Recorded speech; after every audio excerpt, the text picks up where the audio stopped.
ఉద్యోగం చేస్తోన్న భార్యను రాజీనామా చేసి తనకు నచ్చినట్టు జీవించాలని భర్త బలవంతం చేయడం క్రూరత్వమేనని మధ్యప్రదేశ్ హైకోర్టు స్పష్టం చేసింది. తాను ఉద్యోగం సంపాదించే వరకు ఆమెను కూడా ఉద్యోగం చేయవద్దని, తన కోరిక ప్రకారం జీవించమని భర్త తన భార్యను బలవంతం చేయడం క్రూరత్వంతో సమానమని ధర్మాసనం పేర్కొంది. అయితే మధ్యప్రదేశ్కు చెందిన జంటకు 2014 ఏప్రిల్లో వివాహం జరిగింది. పెళ్లికి ముందే వీరికి పరిచయం ఏర్పడి ప్రేమగా మారగా పెద్దల అంగీకారంతో పెళ్లి చేసుకున్నారు.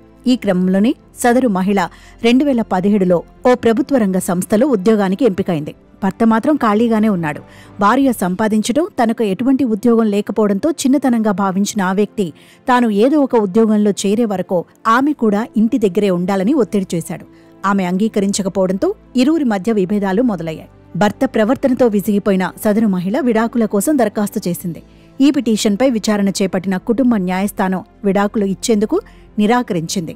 దీంతో ఆమె మధ్యప్రదేశ్ హైకోర్టులో ఈ తీర్పును సవాల్ చేయగా దీనిపై హైకోర్టు ధర్మాసనం విచారణ చేపట్టింది.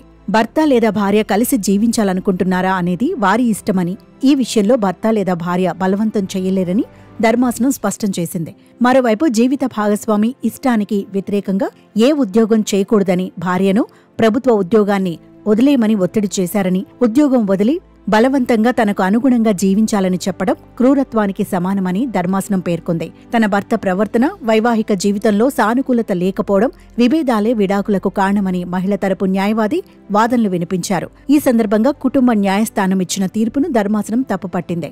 ఉద్యోగం మాత్రమే కాకుండా అనుకూలత సమస్య కారణంగా భార్య పరస్పర అంగీకారంతో విడాకుల కోసం దాఖలు చేసిందని పేర్కొంది. అంతేకాకుండా అప్పీలుదారు విడాకులు తీసుకోవడాన్ని ప్రతివాది కోరుకోకపోవడం క్రూరత్వానికి సమానమని ధర్మాసనం స్పష్టం చేసింది. అనంతరం ఆమెకు విడాకులు మంజూరు చేస్తూ హైకోర్టు ధర్మాసనం ఉత్తర్వులు వెలువరించింది.